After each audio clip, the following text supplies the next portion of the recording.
Good morning students. Chapter 2 में आपका फिर से स्वागत है। आज का टॉपिक है हमारा Tipu Sultan the tiger of Mysore. The company resorted to direct military confrontation when it saw a threat to its political and economic interests. Company resorted to direct military confrontation। अब कंपनी है ना से वो डायरेक्ट मिलिट्री कन्फ्रंट्रेशन के अंदर शामिल होने लग गई है।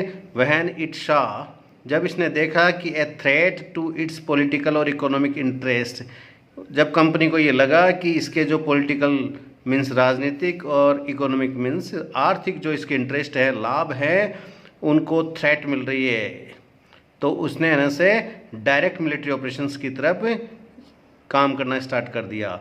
This can be illustrated with the case of the southern Indian state of Mysore।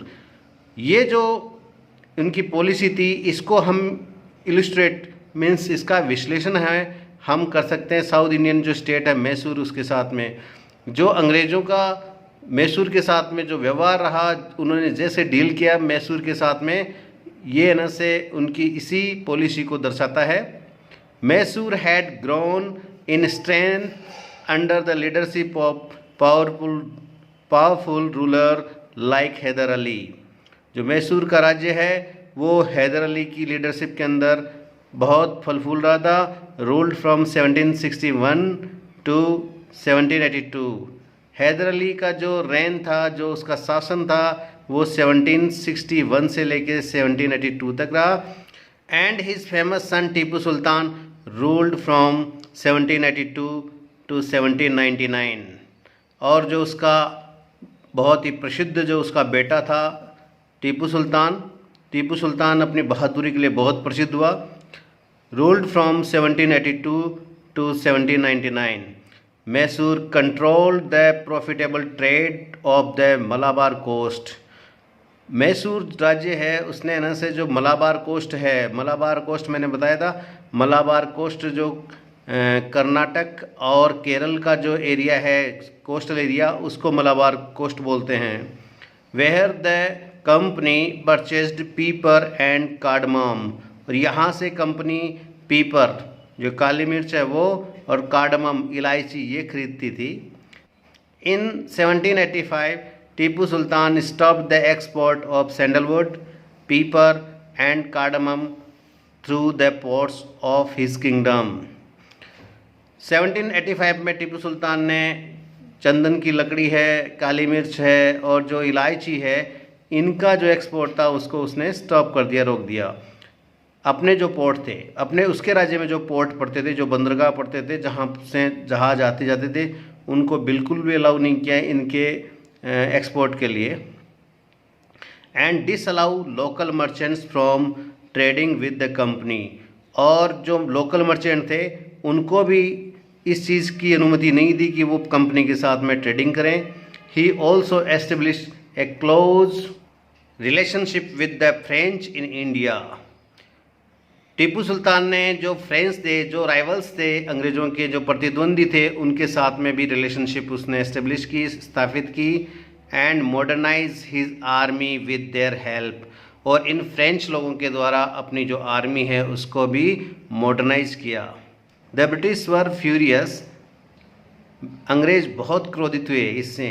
जब टीपू ने जो फ्रेंच हैं उनकी जब हेल्प ली तो अंग्रेज़ों को बहुत क्रोध हुआ।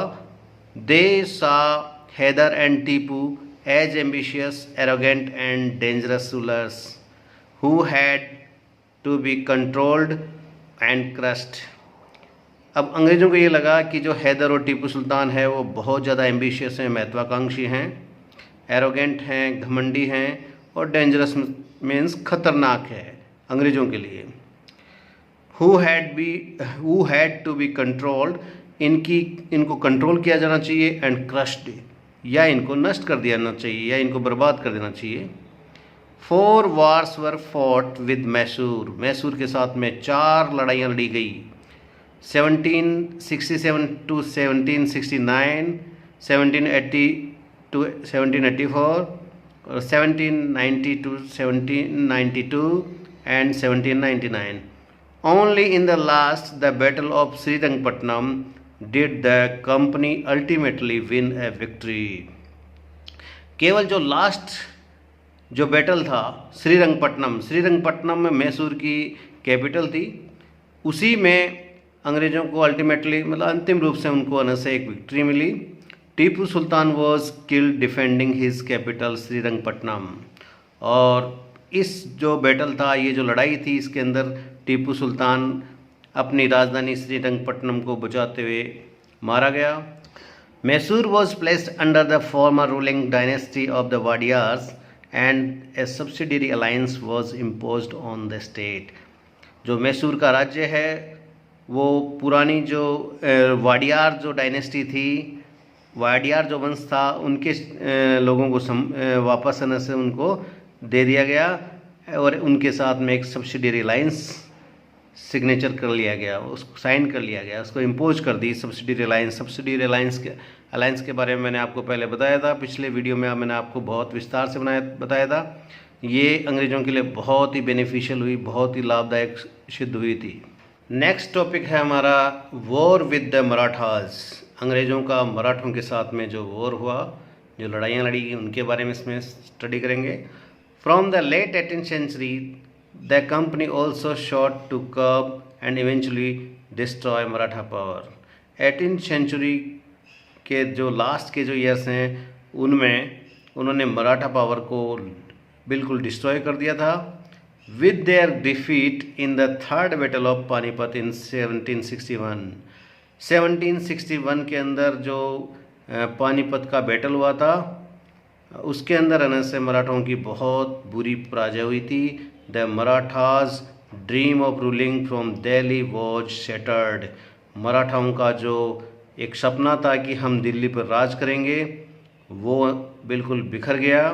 दे were divided into many states under different chiefs. और उनके जो अलग अलग सरदार थे मराठाओं के, उनके नेतृत्व में उनका जो राज्य है वो बिखर गया। Belonging to dynasties such as Scindia, Holkar, Gaikwad and Bhonsle. ये अलग अलग एरिया के अंदर सिंधिया हैं, गायकवाड़ हैं, होलकर हैं और भोंसले हैं। ये अलग अलग डायनेस्टी के मराठा थे। इन्होंने अलग अलग एरिया के ऊपर अपने छोटे छोटे राज्य स्थापित कर लिए थे। These chiefs were held together in a confederacy under a Peshwa principal minister who become its effective military and administrative head based in Pune. ये जितने भी चीफ्स थे, जितने भी सरदार थे, इनके बीच में एक कन्फेडरेसी थी, एक संगठन था, और इस संगठन को हेड करता था पेशवा। पेशवा एक तरह से प्रधानमंत्री होता था, प्रिंसिपल मिनिस्टर होता था। Who become its effective military and administrative head, ये इसका मिलिट्री मीन्स के जो सैनिक और जो प्रशासनिक जो भी इनके जो होते थे, उन सभी को ये हेड करता था। मतलब जो सैनिक और प्रशासनिक जो मुद्दे होते थे, इसके ऊपर ये जो पेशवा है वो इसको हेड करता था। और ये पेशवा पुणे में होते थे, पुणे में रहते थे। Mahadaji Scindia and Nana Phadnavis were two famous Maratha soldiers and statesmen of the late 18th century। Mahadji Scindia और नाना फडणवीस है, ये बहुत ही बहादुर मराठा सोल्जर्स थे, मराठा सरदार थे और राजनीतिज्ञ थे। 18th century के अंत में के जो ईयर्स थे, लास्ट के जो ईयर्स थे, उनके अंदर the Marathas were subdued in A series of war. जो मराठाज हैं वो एक जो वॉर की एक सीरीज चली थी। अंग्रेज़ों ने मराठाओं के साथ में 3 बड़े बैटल लड़े थे, और ये जो 3 बैटल्स थे, इन्होंने मराठाओं को सबड्यूट कर दिया, शक्तिहीन कर दिया, निस्तेज कर दिया। In the first war that ended in 1782, जो फर्स्ट वार था वो 1782 के अंदर एंड हुआ विद द ट्रीटी ऑफ सालवाई।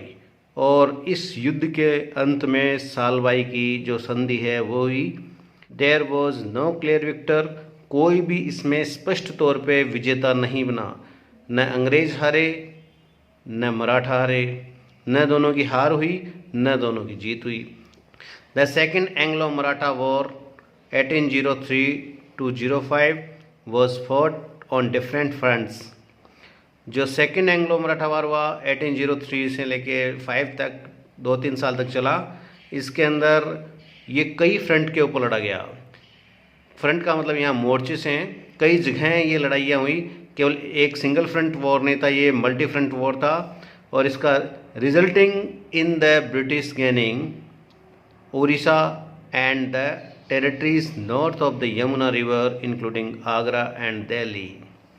इसका रिजल्ट ये रहा कि जो अंग्रेज़ हैं उनको एक तो उड़ीसा मिल गया, उड़ीसा जो आजकल उड़ीसा स्टेट है वो, and the territories north of the Yamuna river, और जो यमुना रिवर है उसके नॉर्थ का जो एरिया है जिसके अंदर आगरा और दिल्ली भी शामिल है। Finally the third Anglo Maratha war of 1817 to 19 crushed Maratha power. जो थर्ड एंग्लो मराठा वॉर हुआ जो 1817 से 1819 तक हुआ, उसने मराठा पावर को क्रश कर दिया। The Peshwa was removed, Peshwa को उसके पद से हटा दिया गया, and sent away to Bithoor near Kanpur. उनको जो कानपुर के पास में एक जगह है बिठूर, वहाँ भेज दिया गया विद ए पेंशन, और पेशवा को सालाना पेंशन दे दी गई कि हर वर्ष आपको इतना अमाउंट आपको पेंशन में मिलेगा और आप वहीं रहिए, बिठूर को नहीं छोड़ेंगे। The company now had complete control over the territories south of the Vindhyachal. अब कंपनी का जो कंट्रोल है वो विंध्याचल पर्वत के साउथ का जो भी सारा एरिया था उस सारे एरिया के ऊपर उनका कंट्रोल हो गया। नेक्स्ट टॉपिक है the claim to paramountcy. Paramountcy means है सर्वोपरि, सर्वोच्चता। अब अंग्रेज़ इस देश में जो उनका नहीं था, उन्होंने यहाँ एक वो व्यापारी के रूप में आए थे, और धीरे धीरे जैसे कि आपने पिछले जो पार्ट है इस चैप्टर का उसके अंदर आपने स्टडी किया था कि जो अंग्रेज़ है उन्होंने प्लासी का जो वॉर हुआ था 1757, उसमें ज़मीन जो टेरिटरीज़ हैं इंडिया की उसको हथियाना स्टार्ट किया था। और अब उन्होंने इनसे से जो विंध्याचल पर्वत है, विंध्यास माउंटेन हैं, उन रेंजेस के साउथ के अंदर और बंगाल के अंदर उनका कब्जा हो गया। ये वो एरिया थे जो इंडिया के अंदर व्यापारिक दृष्टि से और जो जिसको कहते हैं एग्रीकल्चर जो प्रोडक्ट्स हैं उनके हिसाब से बहुत ही समृद्ध एरिया हुआ करते थे। चलते हैं इस टॉपिक में। It is clear from the above that from the early 19th century the company pursued an aggressive policy of territorial expansion। 19th century के जो शुरुआती साल हैं उनके अंदर कंपनी ने एग्रेसिव पॉलिसी को अख्तियार किया। उन्होंने एग्रेसिव पॉलिसी को अपनाया क्योंकि वो टेरिटोरियल जो एक्सपांसन है वो करना चाहते थे, मीन्स नए नए राज्य, नई नई ज़मीनें हथियाना चाहते थे अंडर लॉर्ड हेस्टिंग्स। ये लॉर्ड हेस्टिंग्स उस टाइम पर गवर्नर जनरल थे, जो जिनका जो कार्यकाल था, जिनका जो टेनर था वो था 1813 to 1823। A new policy of paramountcy was initiated. उन्होंने एक नई पॉलिसी जिसका नाम था पैरामाउंसी वो उसकी शुरुआत की। Now the company claimed that it's authority was Paramount और सुप्रीम। अब कंपनी ये क्लेम करने लग गई कि जो उसकी अथॉरिटी है, जो उसकी सत्ता है वो हिंदुस्तान के अंदर सबसे सुप्रीम है। Hence its power was greater than that of Indian states. और इसकी जो पावर है, इसकी शक्ति है वो किसी भी अन्य जो इंडियन स्टेट्स थे, राज्य थे, उनसे बड़ी है। In order to protect its interest it was justified in annexing and threatening to annex any Indian kingdom. और इसी क्रम में उन्होंने अपने जो इंटरेस्ट हैं उन इंटरेस्ट को फुलफ़िल करने के लिए अनेक्सिंग और threatening of annex Indian states, जिन स्टेट्स को वो हथियाते थे उनके ऊपर से ये थ्रेटनिंग, कई तरह की धमकी, दबाव ये डालते थे। This view continued to guide later British policies as well. ये जो नज़रिया था वो बाद के जो ब्रिटिश गवर्नर आए या बाद में जो ब्रिटिश पॉलिसी रही उसी की एक गाइडलाइन थी, उसी का एना से एक मार्गदर्शन था।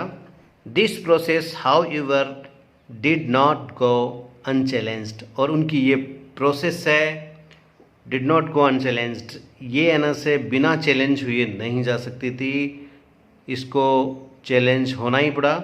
For example when the British try to annex the small states of Kittur, जब अंग्रेज़ ने एक छोटे राज्य जिसका नाम किठूर था इन कर्नाटक टुडे, जो आजकल कर्नाटका में पड़ता है, रानी चंदम्मा टुक टू आर्म्स, रानी जो चंदम्मा थी वहाँ की शासिका, उन्होंने अपने हाथों में हथियार उठा लिए and led an anti British resistance movement, और उन्होंने एक अंग्रेज विरोधी एक रेसिस्टेंस मूवमेंट स्टार्ट किया, एक प्रतिरोध आंदोलन उन्होंने स्टार्ट किया। शी वॉज अरेस्टेड इन 1824, 1824 में उनको अरेस्ट कर लिया गया एंड डाइड इन प्रिजन इन 1829, और 1829 में वो जेल में ही मर गई। But Rayanna a poor chowkidar of Sangolli in Kittur carried on the resistance, लेकिन जो रियाना नाम का एक गरीब चौकीदार था सांगोली का, जो किठूर में पड़ता है, उसने ये जो रेसिस्टेंस था उसको बराबर चालू रखा।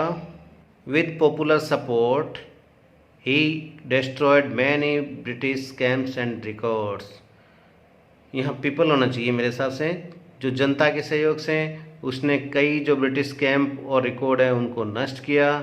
He was caught and hanged by the British in 1830, 1830 में उसको पकड़ लिया गया और फिर फांसी पे लटका दिया गया।